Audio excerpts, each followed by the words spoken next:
Selamat siang, Bu Apriani Simatupang, selaku dosen pembimbing Lembaga dan Pasar Keuangan. Perkenalkan, nama saya Cecilia. Saya akan mempresentasikan hasil kerja saya tentang krisis keuangan.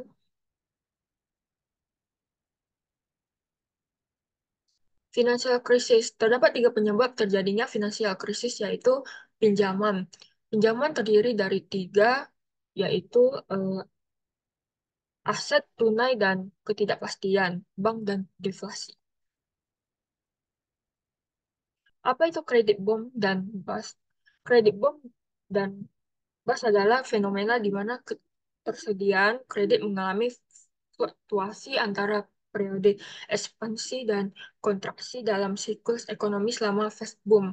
Ketersediaan kredit melimpah dan mudah diperoleh yang mengakibatkan peningkatan investasi dan pertumbuhan ekonomi. Namun ketika kredit diberikan secara berlebihan, hal ini dapat menyebabkan masalah di masa depan.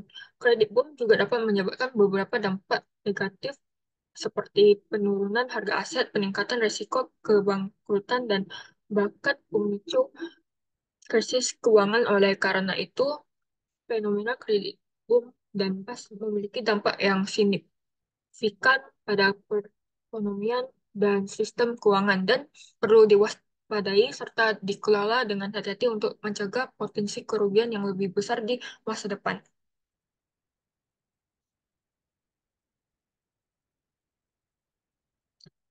Kredit boom dan bust, pada awal lembaga keuangan cenderung memberikan kredit dengan mudah pada individu dan perusahaan. Ini bisa disebabkan oleh berbagai faktor seperti suku bunga rendah, optimisme ekonomi, atau kebijakan moneter yang longgar. Eh, Ketika kredit diberikan secara berlebihan selama kredit boom, risiko kredit meningkat. Hal ini dapat menyebabkan masalah ketika kondisi ekonomi berubah dan terjadi kejadian yang tidak terduga. Pada saat itu, lembaga keuangan mulai menarik kredit mereka karena risiko yang lebih tinggi. Hal ini membuat individu dan perusahaan kesulitan mendapat pinjaman baru atau memperpanjang kredit yang ada. Apa itu aset price boom and bust?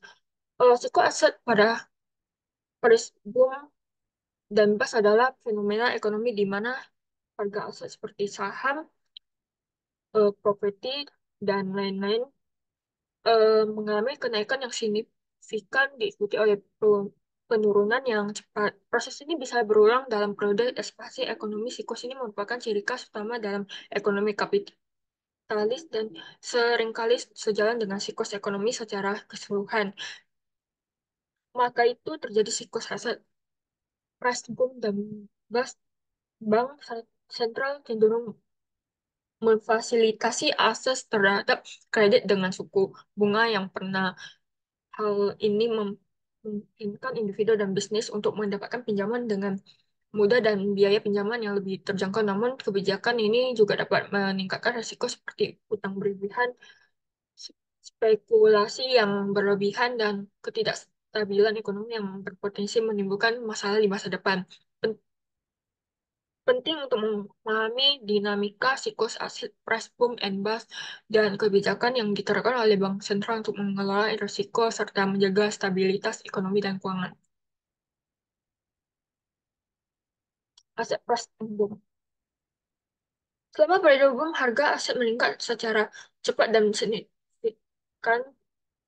Hal ini dapat disebabkan oleh faktor-faktor seperti permintaan yang tinggi, rendah suku bunga, spekulasi pasar, atau optimisme ekonomi. Setelah itu, harga aset dapat mengalami penurunan yang tajam dan cepat. Hal ini bisa terjadi karena koreksi pasar, ketidakstabilan ekonomi, atau perubahan sentimen pasar yang negatif. Penurunan ini selama periode bos dapat menyebabkan kerugian besar bagi investor dan pemilik aset, serta dapat memicu efek domino di satu sektor terkait.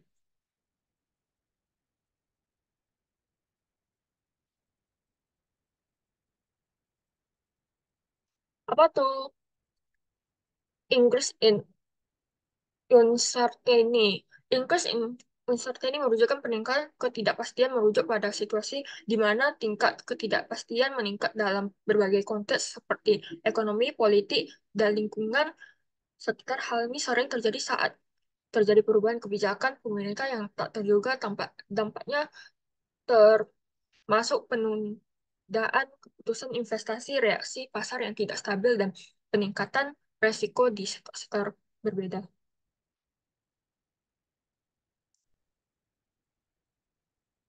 Increase in uncertainty. Ketidakpastian yang meningkat dapat mempengaruhi berbagai aspek dalam perekonomian dan pasar keuangan. Berikut adalah beberapa cara kerja peningkatan ketidakpastian dapat mempengaruhi investasi yang akan meningkat dapat membuat perusahaan enggan untuk melakukan investasi jangka panjang karena ketidakpastian mengenai kebijakan pemerintah, kondisi pasar. Hal ini dapat menghambat pertumbuhan ekonomi karena investasi merupakan salah satu pendorong utama pertumbuhan. Yang kedua, konsumsi. Eh, Konsumen ini merasa tidak yakin tentang masa depan ekonomi atau keuangan pribadi mereka. Mereka cenderung menahan pengeluaran dan menabung lebih banyak. Hal ini dapat mengurangi permintaan konsumen dan memperlambat pertumbuhan ekonomi. Yang ketiga, pasar keuangan.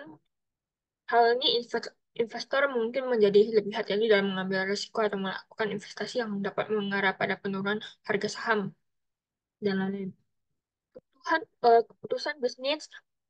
Hal ini dapat menghambat pertumbuhan perusahaan dengan menciptakan ketidakstabilan dalam pasar tenaga kerja.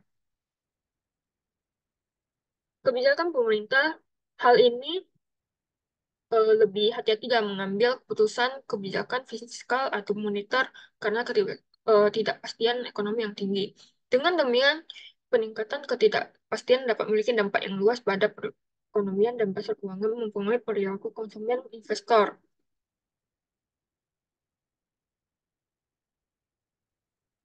Apa itu banking crisis? Banking crisis terjadi ketika sejumlah besar lembaga keuangan mengalami kesulitan serius yang dapat mengancam stabilitas sistem keuangan secara keseluruhan. Krisis ini dapat dipicu oleh berbagai investor seperti ketidakmampuan bank dalam memenuhi kewajiban pembayaran mengakibat kehilangan kepercayaan dalam nasabah dan investor. Dampak dari krisis perbankan termasuk penarikan dan besar-besaran oleh nasabah yang memicu kepanikan dan penarikan dana massal untuk mengatasi krisis perbankan. Seringkali diperlukan investasi pemerintah atau otoritas keuangan untuk menyelamatkan bank yang terdampak, memulihkan kepercayaan pasar, dan menjaga stabilitas sistem keuangan secara keseluruhan. Bank krisis.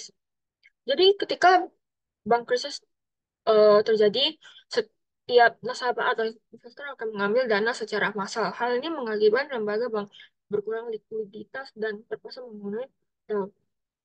eh, menghentikan kredit baru pada individu dan perusahaan. Akibatnya terjadi penurunan nilai aset dan peningkatan pengangguran.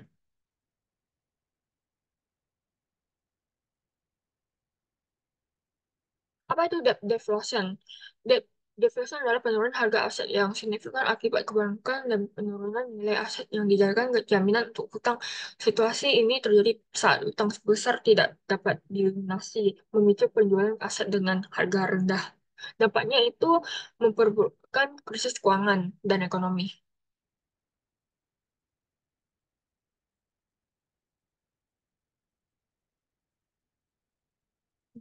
Deflation adalah fenomena di mana penurunan harga aset menyebabkan nilai utang yang tetap sama menjadi lebih besar. Dalam hal daya beli, cara kerjanya itu penurunan harga aset, nilai utang tetap, dan peningkatan beban utang.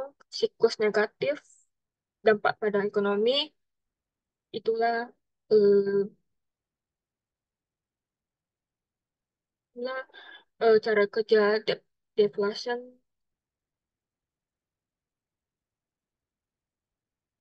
Krisis pada tahun 1965 sampai 1966, krisis pada tahun 1965 sampai 1966 merupakan peristiwa yang terkait dengan deflasi pada masa itu nilai mata uang mengalami inflasi hingga 600% dan terjadi penyusutan nilai mata uang yang signifikan. Krisis ini dipicu oleh sistem ekonomi terpimpin yang lebih menekankan pembangunan proyek politik daripada pembangunan ekonomi. Krisis pada tahun 1997 sampai 1998, krisis pada tahun 1997 sampai 1998 merupakan peristiwa yang terkait dengan banking krisis. Krisis moneter di Indonesia dipicu oleh pelemahan nilai tukar rupiah terhadap dolar as disebabkan oleh kerusakan sistem perbankan dan akumulasi untuk swasta dampaknya termasuk penurunan nilai tukar rupiah sebesar 83,3% dan tingkat inflasi mencapai 77%. Krisis pada tahun 2008 sampai 2009, krisis ini merupakan bagian dari initiation of financial crisis. Krisis keuangan global tahun 2008 tidak langsung memengaruhi sektor real. Pertumbuhan ekonomi tetap mencapai 6% sebelum turun ke 4,5% pada 2009. Rupiah yang menguat hingga 8.450 rupiah menjual akibat kenaikan harga komoditas pada 2011. Krisis pada tahun 2020 sampai 2021, krisis pada tahun 2020 sampai 2021 termasuk dalam initiation of financial crisis. Pandemi 2020 menyebabkan penurunan harga saham yang cepat dan empat bank terbesar mengalami auto reject bawah RMB dan rupiah merosot ke 16.905 rupiah pada 24 Maret 2020. Sekian presentasi. Terima kasih.